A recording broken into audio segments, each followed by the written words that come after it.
안녕하세요. 저는 긴 시간 동안 참 바보같이 살아온 사람이에요. 어릴 적부터 불우한 인생을 살아왔기 때문에 제게 희망이라는 단어는 어울리지 않았습니다. 그저 전 이 많은 사람들 중에서 가장 가난하고 못나고 힘이 없는 사람이라고 생각을 했었어요.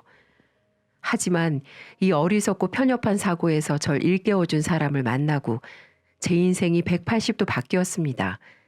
그 사람 덕에 저는 현재 희망을 향해 살아갈 수 있게 되었어요. 세상을 살아가는 이유를 알게 되었습니다. 그는 바로 제 시숙 아주버님 때문입니다. 저는 어릴 적부터 많이 불우한 환경에서 자라왔습니다. 햇빛도 들지 않는 반지하 단칸방에서 온 가족이 옹기종기 모여 밥을 먹고 잠을 잤어요.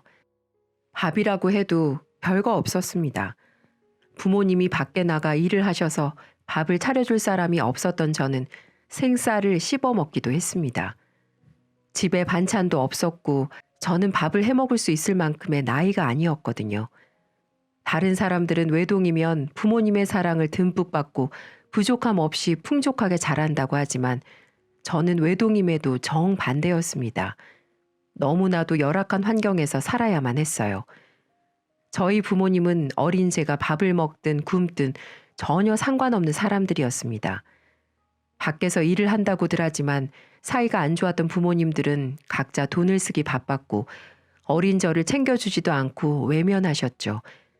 그 어린 나이에 제가 받은 상처는 말로 표현을 하지 못합니다. 8살짜리가 죽고 싶다는 생각을 했으니 여러분들은 어떤 느낌인지 아실 거예요.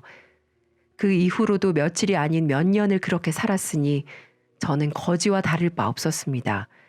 저는 참다 못해 한 번은 근처 슈퍼에서 과자를 훔치기도 했어요.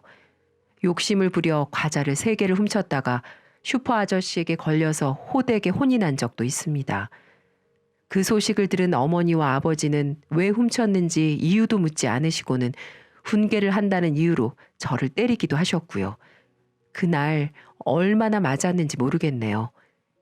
동네 창피하게 우리가 너를 도적새끼로 키웠냐? 하면서요.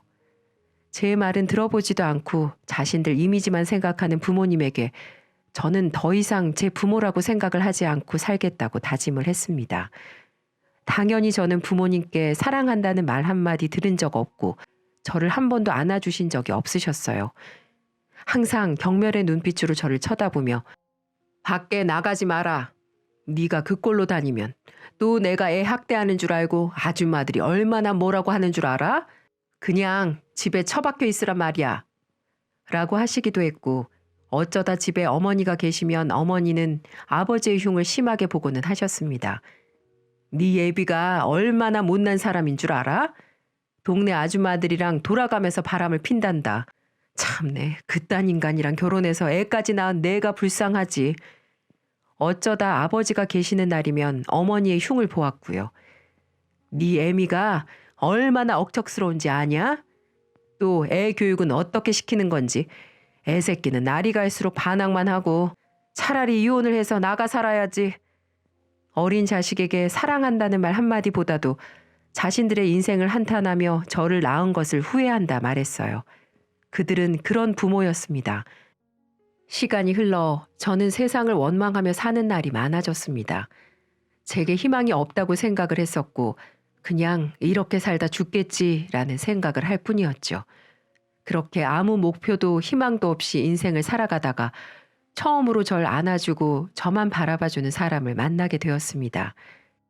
그때 제 나이가 이제 막 성인이 되던 때였는데 그때 전 선술집에서 서빙 아르바이트를 하고 있을 때였습니다. 많은 손님들 중에 유독 자주 찾아오는 남자 손님이 있었는데 그 남자는 항상 저희 가게를 올 때마다 사탕을 하나씩 사들고 왔어요.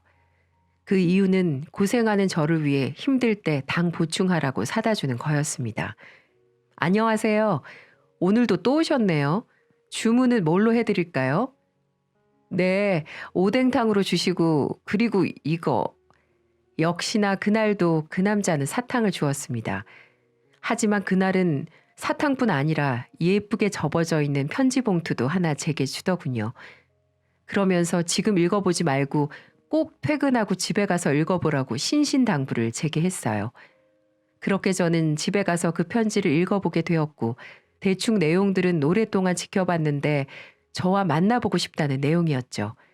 지금까지 살면서 이런 편지를 받은 게 처음이었고 누군가가 제게 마음을 표현한 사람도 이 남자가 처음이기에 기분이 참 묘하더군요. 하지만 저는 그 진심이 담긴 편지를 받고도 그 남자의 고백을 거절을 했습니다. 그때 상황이 누군가를 만날 수 있는 처지도 아니었고 누군가를 생각할 겨를도 없었으니까요. 하지만 그 남자는 끊임없이 저를 설득하고 항상 절 챙겨주었고 그런 모습을 보면서 저도 그 남자의 모습에 감동을 받아 마음을 받아주기로 했습니다. 그는 진중한 사람이었어요. 자신의 미래에 대해 걱정은 하지만 그만큼의 준비를 하는 철저하고 꼼꼼한 사람이었습니다. 그리고 스스로에 대한 확신이 있는 사람이었어요. 저는 그의 그런 모습이 참 시간이 지날수록 멋있다고 생각하게 되었죠. 아무런 목표도 준비도 계획도 하지 않는 나와는 달리 그 사람은 뚜렷한 목표가 있었고 그걸 이루기 위해 많은 노력을 하는 그런 사람이었습니다. 덕분에 철없고 아무런 대책 없던 저는 그를 만나고 변하는 계기가 되었어요. 그처럼 성실하고 스스로를 위해 열심히 살아가겠노라 결심하게 되었죠. 우선 저는 검정고시를 보기로 했습니다. 그리고 남자친구가 많이 도와준 덕분에 생각보다 쉽게 검정고시를 합격하게 되었습니다. 저의 첫 목표가 이루어진 거죠. 그 다음에 두 번째 목표가 생겼습니다. 그건 대학을 들어가는 거였어요. 그렇게 남들보다 늦은 나이에 제가 원하는 대학을 가기 위해 노력을 했습니다. 하지만 항상 제 옆에 있어주고 절 지켜주었던 남자친구와 떨어지는 일이 생기고 말았습니다. 그건 바로 군대 때문이었죠. 군대 갈 나이가 된 남자친구는 한동안 저와 떨어져야만 했습니다. 서로 연인이 되고 거의 매일 붙어 있다시피 했기 때문에 2년이 넘는 시간을 떨어져야만 한다는 게 두렵기까지 했습니다. 그리고 그가 입대를 한 후 제가 임신한 사실을 뒤늦게 알게 되었습니다. 부모와 연을 끊은 저는 고아나 다름없었어요. 제가 아이 걱정 없이 공부를 할 수 있도록 곁에서 보살펴준 사람은 아무도 없었어요. 저는 결국 공부를 포기하고 돈을 벌기 위해 일을 구하러 다니기 시작했습니다. 하지만 대부분 업체에서는 제가 임신 초기라는 말을 듣고 일이 많이 힘들 텐데 그러다 잘못돼서 유산되면 어쩌냐며 받아주질 않더군요. 저는 결국 임신 사실을 숨기고 낮에는 전단지를 돌리고 밤에는 식당에서 서빙을 하기 시작했습니다. 생명을 품어 시시각각 바뀌는 몸을 이끌고 전단지를 돌리는 것은 쉽지 않았습니다. 그냥 길거리에서 전단지를 나누어 주는 것이 아닌 아파트 단지로 가 집집마다 전단지를 문에 붙이고 왔어야 했거든요. 저는 제 임신 소식을 그이에게 편지로 알리고 싶지 않았습니다. 휴가를 나왔을 때 직접 얼굴을 보고 알려주고 싶었어요. 그리고 이야기를 한들 군대에 있는 그가 무얼 할 수 있나요? 더 마음만 탈 뿐이죠. 그가 알아봤자 제가 악착같이 살아가야 하는 현실은 바뀌지 않습니다. 제가 할 수 있는 것은 군대에 있는 그 일을 걱정시키는 것이 아닌 당장 내가 돈을 벌어 어떻게든 아이를 키울 능력을 갖추는 것 뿐이었어요. 저는 그렇게 임신 11주 차가 되었습니다. 잘 먹지도 못하고 잘 쉬지도 못한 탓인지 빈혈이 날이 갈수록 심해지고 있었습니다. 어질어질한 머리를 붙잡고 전단지를 붙이기 위해 6층의 계단을 오르고 있었어요. 순간 핑 하며 세상이 위아래가 바뀌고 양옆이 찌그러져 뱅글뱅글 돌아갔습니다. 그리고는 기억이 나지 않아요. 다시 눈을 떴을 때는 전 병원에 누워 있었습니다. 의사의 말로는 제가 계단에서 굴러 떨어졌다고 했어요. 제가 굴러 떨어지며 난 큰 소리에 놀라 아파트 주민들이 복도로 나와 보았고 쓰러져 있는 저를 발견해 119를 부른 거였죠. 그리고 의사는 머뭇거리며 조심스레 말했습니다. 뱃속의 아이는 유감입니다. 유산하셨습니다. 저는 힘없이 눈을 감았어요. 눈물이 났습니다. 그렇게 어떻게든 살아가려 했는데 결국은 이것이 제 운명이고 제 인생인 듯 했어요. 어떤 노력을 해도 넌 행복해질 수 없다는 걸 다시 한번 느낄 수 있었네요. 유산 후 저는 휴가를 나온 그이에게 모든 것을 얘기했고 그는 엉엉 울며 저를 안아주었습니다. 모든 게 자기 탓이라며 다시는 이런 일이 벌어지지 않도록 하겠다면서 조금만 기다려달라고 하면서 저를 위로해 주었습니다. 그 위로의 한마디가 제게 얼마나 힘이 되었는지 모릅니다. 그렇게 남편은 군대를 제대하게 되었고 우리는 원룸을 얻어 같이 살기로 했습니다. 그리고 어느 정도 남편이 직장을 다니면서 안정을 찾아갈 때쯤 우리는 결혼을 하게 되었습니다. 처음에는 행복했어요. 혼자가 아닌 둘이 된다는 건 하늘에서 준 축복인 것만 같았습니다. 남편도 저를 꼭 안아주며 무슨 일이든 할 수 있도록 서포터를 해주겠다고 했어요. 그런 남편이 얼마나 듬직하던지 이 행복이 영원할 것만 같았습니다. 그리고 어느 날 남편이 사업을 하고 싶다고 하더군요. 저는 이런 쪽에는 영 아는 것이 없었기 때문에 똑똑한 남편이 하겠다고 하니 잘 될 일인가 보다, 좋은 일인가 보다 하고 응원해 주었죠. 남편은 10년지기 친구와 함께 사업을 하겠다고 했어요. 유통업 사업이라고 했습니다. 하지만 생각보다 일은 잘 풀리지 않았고 남편의 사업은 위기를 맞았습니다. 남편은 친구에게 연락해 다시 일어설 수 있는 방법을 생각해 보자고 했죠. 그리고 얼마 후 남편의 10년지기 친구는 남은 사업 자금을 전부 가지고 어디론가 도망가 버리고 말았습니다. 그렇게 우리는 빚더미에 앉게 되었어요. 하지만 남편은 그 이후로도 사업에 대한 미련을 버리지 못했습니다. 이번에는 그런 일 없이 자신이 혼자서 사업을 할 거라고 했죠. 그리고 사업 자금을 마련하기 위해 제3금융권에도 손을 댔습니다. 준비가 부족했던 탓인지 무언가 잘못된 것인지 아니면 저주받은 나의 인생이 남편에게도 옮겨간 건지 엎친 데 덮친 격 사업은 크게 실패하고 말았고 우리는 빚더미 위에 더 큰 빚을 지게 되고 말았습니다. 역시나였어요. 아둥바둥 살아도 결국은 시궁창이었죠. 안 그래도 낡고 허름한 신혼집에 빨간 딱지들이 붙기 시작했고 저희는 어쩔 도리가 없어졌습니다. 어떡할 거야? 이제 우리는 망했어. 절망에 가득 찬 제 말에 남편도 다를 것이 없이 말했어요. 내가 다 저지른 짓이야. 나 때문에 우리 가정이 이렇게 된 거야. 우리는 매일같이 가난과 대출빚으로 인해 하루하루가 지옥 같았고 매일같이 서로 못 잡아먹어 으르렁거렸습니다. 결국 우리는 남편의 형, 제게는 시숙인 아주버님의 집에 얹혀 살게 되었어요. 아주버님은 나이가 꽤 있으심에도 혼자 살고 계셨습니다. 집에는 남자 혼자 살아서 그런지 휑했지만 필요한 것은 다 있었어요. 우리를 맞이해 주시는 아주버님을 보니 너무 창피했습니다. 30대 중반 나이에 안정적으로 살아가기는커녕 제대로 망해버려 갈 곳도 없어 시숙댁에 얹혀 살게 된 거니까요. 얼굴이 터질 듯 했어요. 수치스러웠습니다. 남편도 그런 듯 고개를 푹 숙이고 있었죠. 아주버님은 어깨를 토닥여주며 원래 나이가 몇이건 실패는 반복하는 거야. 그리고 계속해서 일어나 살아가야 하는 게 우리 인생이고 편하게 지내라 하며 위로해 주셨습니다. 남편은 그 위로에 우리의 신세가 더 부끄러워졌는지 집에 잘 들어오지 않게 되었어요. 일용직으로 일하며 번 돈을 전부 술에 쓰는지 며칠에 한 번씩 들어오고 술에 찌든 냄새를 풀풀 풍기며 드르렁 하고 코를 골며 자곤 했습니다. 집에 잘 오지 않는 남편, 아주버님도 일로 바빠 나가 계시는 시간이 길어 저는 자연스레 그 집에 혼자 있게 되었어요. 저는 아주머님 댁에서 집안일을 도맡았는데 하루 종일 바닥을 쓸고 닦고 설거지를 하고 빨래를 해도 우울한 이 마음은 어쩔 도리가 없었습니다. 우울하고 막막하고 죽고 싶은 마음까지 들었어요. 저는 우울증에 걸려 매일을 무기력하게 보냈습니다.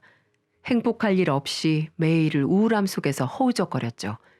당연한 수순인 것처럼 저는 결국 술에 빠지고 말았습니다. 처음에는 한두 잔으로 시작했던 것이 아무 생각 없이 기절하듯 잠들 수 있다는 것을 깨닫고서부터는 벌컥벌컥 병째로 마시게 되었습니다. 하루에 소주 두세 병은 가뿐했죠. 저는 제 신세를 한탄하며 안주도 없이 그냥 벌컥벌컥 술을 마시고 죽은 듯이 잠에 들곤 했습니다. 잠에서 깨면 개운하기는커녕 머리가 너무 아팠어요. 속도 쓰리고 계속해서 토를 해댔죠. 먹은 것도 없어 위액밖에 안 나왔습니다. 하지만 술을 마시지 않는 것보다는 나았어요. 술을 마시지 않으면 맨정신으로 그 긴 시간을 혼자서 슬픔 속에 우울감 속에 살아야만 했기 때문이죠. 저는 차라리 술에 취해 시간 개념 없이 살고 싶었어요. 저는 날이 갈수록 알코올 중독이 심해졌고 술 없이는 살 수 없게 되었습니다. 그리고 폭력적으로 변해갔습니다. 저는 관례처럼 하루를 술로 시작하고 물건을 던지고 깨부쉈습니다. 물건을 던지고 깨부수면 마음이 뭔가 시원했거든요. 진짜 시원하게 뻥 뚫리는 건 아니었지만 그런 듯한 느낌을 느끼게 해주었습니다. 무언가 해소되는 듯한 느낌이 들게 해주었어요. 그날도 평소처럼 저는 미친 사람처럼 소리를 지르고 침을 질질 흘리고 눈물을 흘리며 물건을 던지고 깨부수고 울다가 웃고를 반복하고 있었습니다. 그때 볼 일이 있던 아주버님이 일찍 퇴근해 그런 망가져버린 제 모습을 보고 말았어요. 제가 알코올 중독자인 것과 무언가를 던지고 깰 정도로 심각한 것은 알고 계셨지만 막상 이런 제 모습은 처음 보시는 거였죠.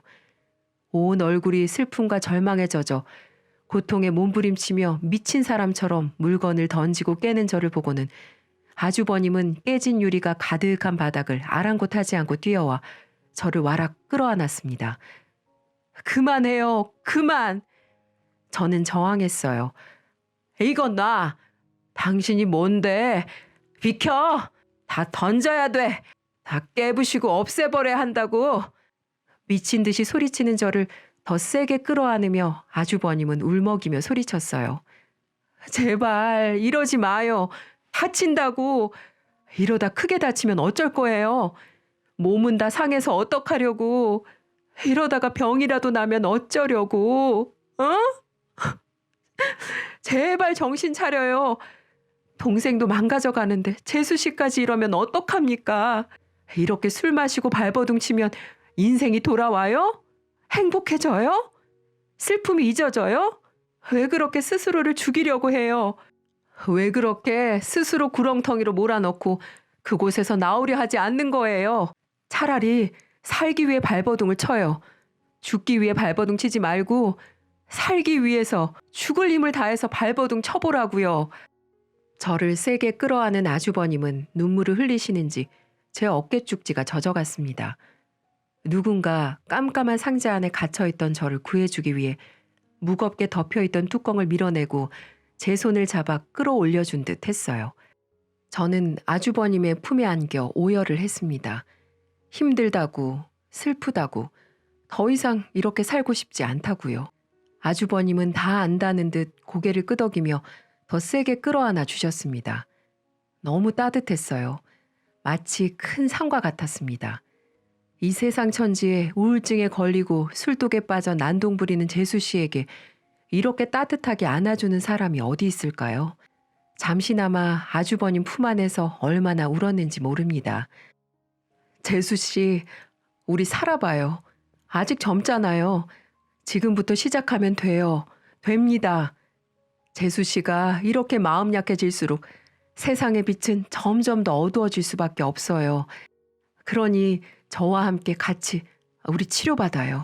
그래서 다시 새 인생 살아봐요. 재수 씨, 할 수 있어요. 제가 그렇게 꼭 도와드릴게요. 이 한마디는 저를 다시금 다른 사람으로 만들어주는 계기가 되었고 그 이후 전 아주버님을 제 친오빠처럼 믿고 따르며 점점 변해갈 수 있었습니다. 그 이후로 저는 아주버님과 함께 우울증 치료를 받게 되었어요.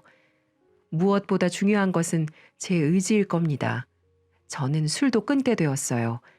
바로 옆에서 누군가가 저를 지켜봐주고 있다는 것만으로도, 저를 응원한다는 사실만으로도 술이 생각나지 않게 되었거든요. 여태까지의 저는 그저 힘듦과 외로움에 미쳐 있었던 것 같습니다. 자기 연민에 가득 차 헤어나오지 못하고 끝없는 슬픔 속에 스스로를 가두고 살아온 거죠. 그리고 아주버님 덕에 저는 죽기 위해 발버둥 치는 것이 아닌 살기 위해 발버둥 치기로 했습니다. 저와 아주버님은 함께 남편을 설득했어요. 사람답게 살아가자고 말이죠. 더 이상 이렇게 바보처럼 울면서 살지 말자고요. 남편은 제가 힘들어하는 모습이 다 자신의 탓 같아 죄책감에 제정신으로 있을 수가 없다고 했습니다. 제가 술을 마시면 마실수록 자신도 더 마시게 되었다고 했죠. 미안해서 제 얼굴도 제대로 못 보겠다고 했어요. 남편의 속사정을 처음 한 저는 눈물을 흘리며 남편을 끌어안았습니다. 어쩜 우리는 이렇게 바보 같은지, 의지할 수 있는 서로를 두고 우리는 왜 이렇게 외로운 싸움을 해온 건지. 남편과 저는 정신을 차리기로 단단히 마음먹기로 했습니다. 이 모든 게 아주버님이 중간에서 모든 걸 안아주고 도와줬기에 가능한 일이었어요. 아주버님은 저희에게는 가족보다 더 소중한 존재였습니다. 하지만 하늘도 무심하시지 우리에게 다시금 어둠의 그림자가 다가오고 말았습니다. 이제 조금 안정을 되찾아가고 남편과 저 아주버님이 다시금 행복을 찾아갈 때쯤 불행이 찾아오고 말았어요. 바로 이것 때문에 제가 사연을 쓰게 된 이유이기도 한데요. 저희를 가슴으로 품어주고 새 인생을 살게 해준 아주버님이 그만 세상을 떠나고 말았습니다. 사인은 뇌출혈이었어요. 어느 날 남편에게 한 통의 전화가 왔습니다. 아주버님 직장에 다니시는 직장 동료였어요. 그러면서 아주버님이 일하시다가 두통에 시달리시더니 1시간 뒤 의식을 잃고 말았다는 거였습니다. 너무 말도 안 된 소리였어요. 아주버님은 술도 잘 안 하시고 담배도 안 피우시는 분이셨고 평소에 운동도 열심히 하시며 자기 관리를 철저히 하신 분이셨거든요. 그런 분이 뇌출혈이라니 너무 믿기 힘들었습니다. 이 사실을 인정하고 싶지 않았었죠. 저와 남편은 큰 충격을 받고 병원으로 달려갔습니다. 가면서 남편과 저는 얼마나 울었는지 몰라요. 그리고 기도를 했어요. 제발 일어나게 해달라고요.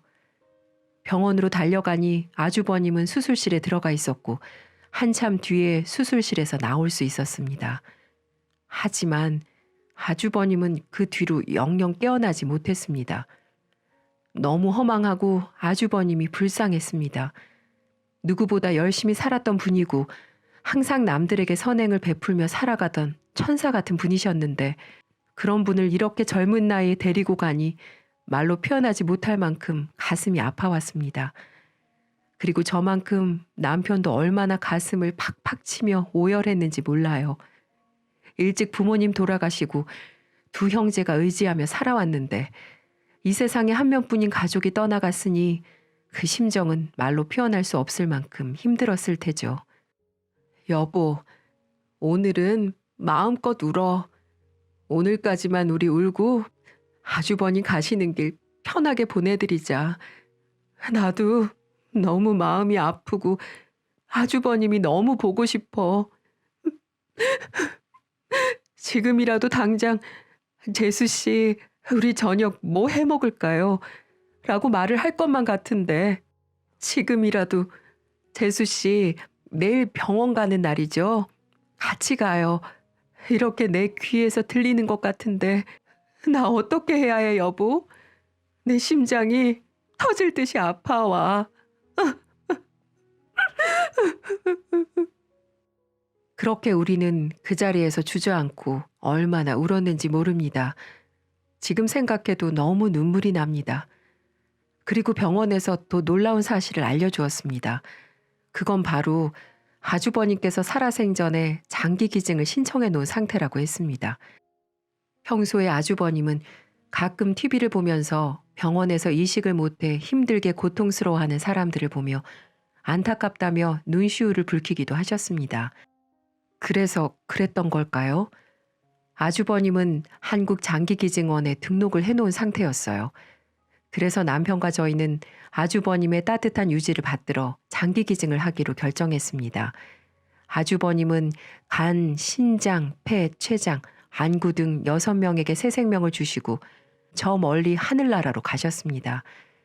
이 세상을 살면서도 천사처럼 연탄기증도 하고 양로원에 가서 봉사도 하고 무료 급식소에서 음식을 손수 주셨던 그 착한 아주버님은 마지막까지도 선행을 베풀며 우리를 떠나가셨어요. 아마 아주버님이 없었더라면, 아마 아주버님이 저를 잡아주지 않았더라면 전 이 세상 사람이 아니었을지도 몰라요. 저를 정신 차리게 해준 은인 같은 사람, 남편이 다시 재기할 수 있게 옆에서 물심양면으로 도와준 아주버님은 이제는 사진 속으로만 볼 수 있게 되었습니다.